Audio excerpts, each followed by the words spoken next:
Assalamualaikum warahmatullahi wabarakatuh. Alhamdulillahi rabbil alamin wa bihi nasta'inu ala umuri dunya waddin.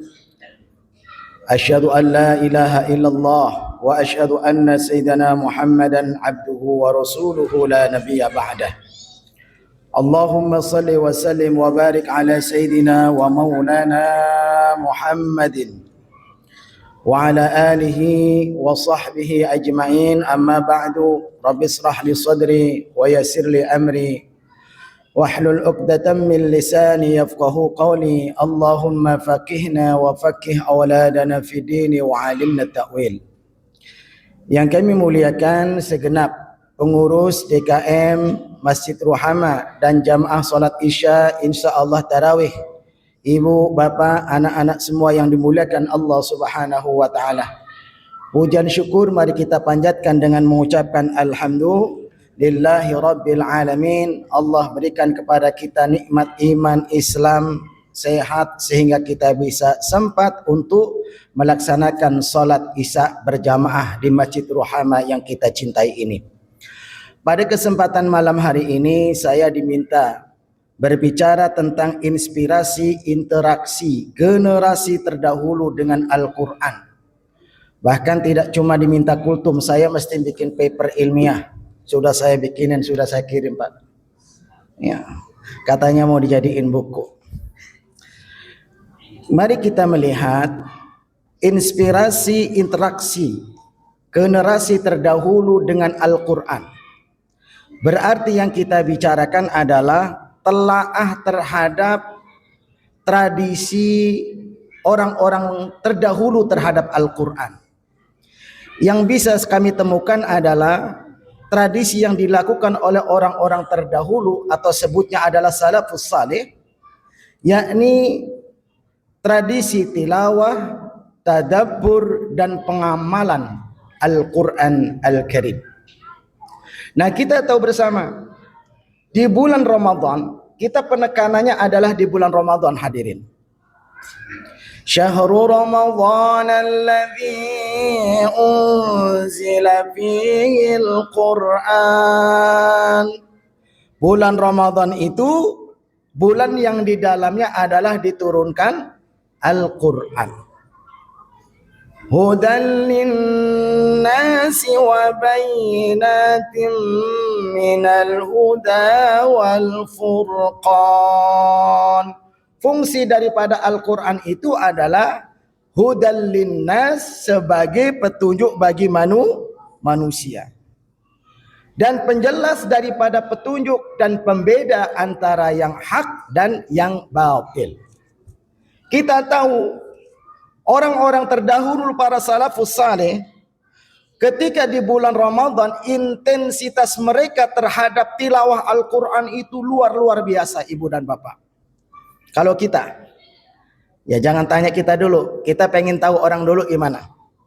Orang dulu bagaimanakah para sahabat atau tabi'in atau generasi selanjutnya terhadap Al-Quran ketika di bulan Ramadan. Dalam literatur ini kami sebutkan beberapa contoh. Imam Malik, seorang ulama besar Madinah, pendiri mazhab Maliki.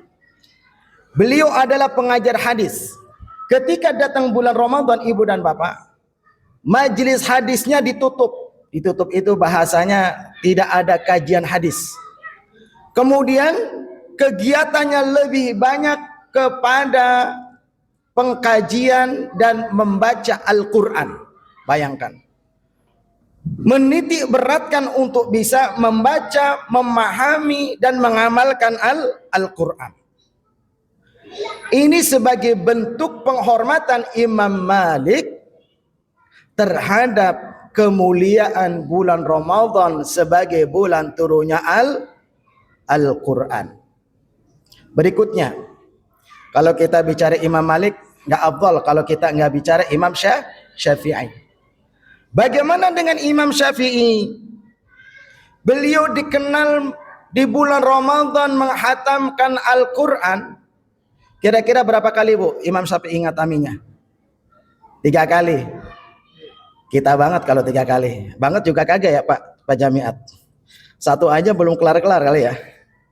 Imam Syafi'i menghatamkan Al-Quran hingga 60 kali, hadirin. 60 kali di bulan Ramadan. Ini disebutkan, diriwayatkan oleh Imam An-Nawawi.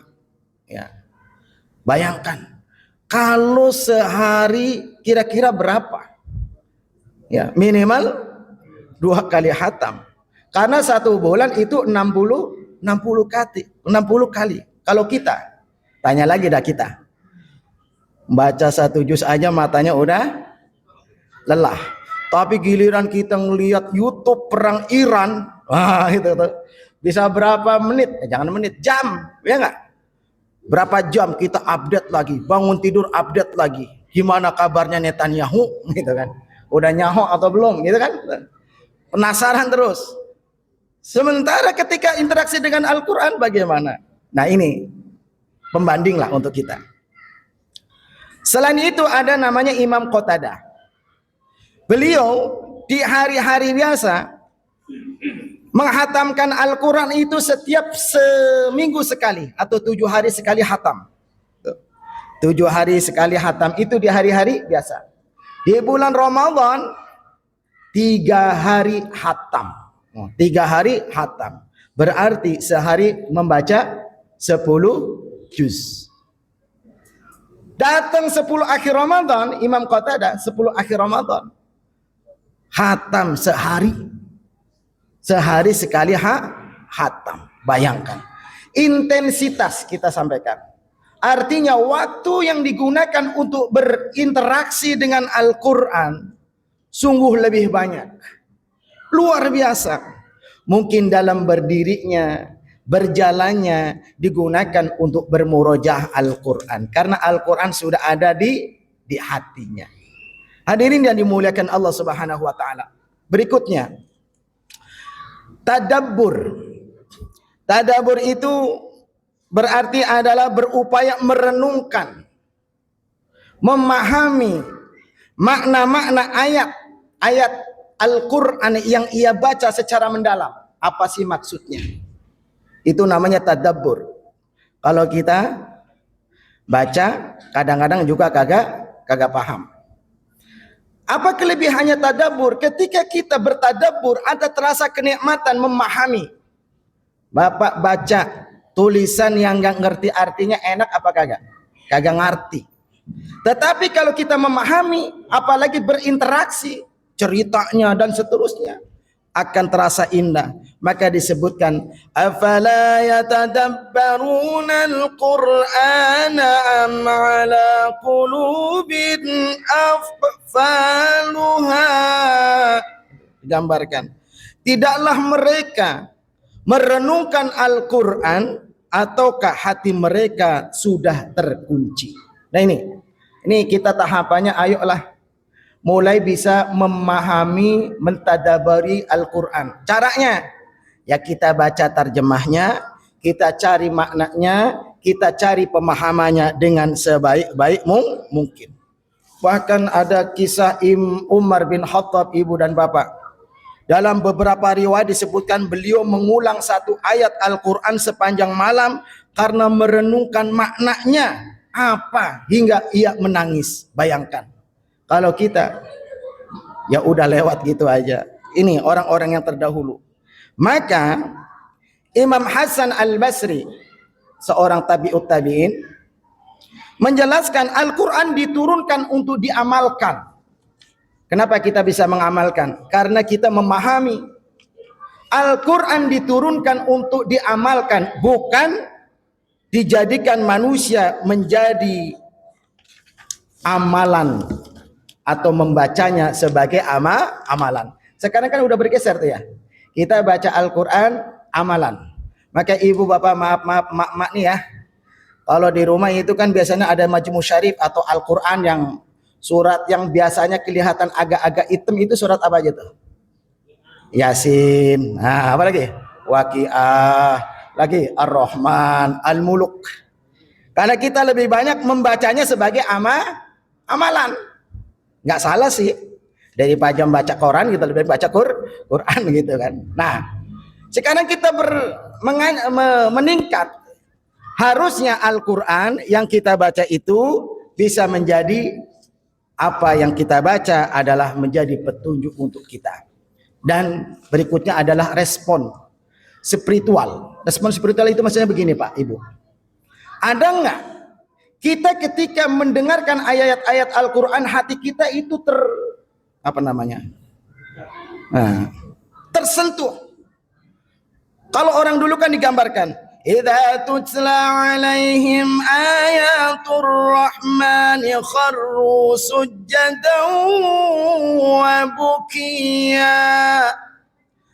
Apabila dibacakan kepada mereka, Ibu dan Bapak, dibacakan kepada mereka ayat-ayat Allah yang Maha Penyayang, yang Maha Pengasih, kharru sujjadan wa bukiya, mereka tunduk, sujud dan menangis.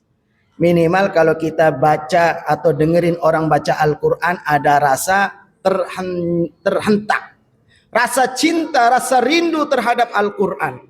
Jangan kita menjadi orang-orang yang malah terganggu dengan bacaan Al-Quran. Selanjutnya, karena menyingkat waktu, mari jadikan Al-Quran sebagai amalan kita.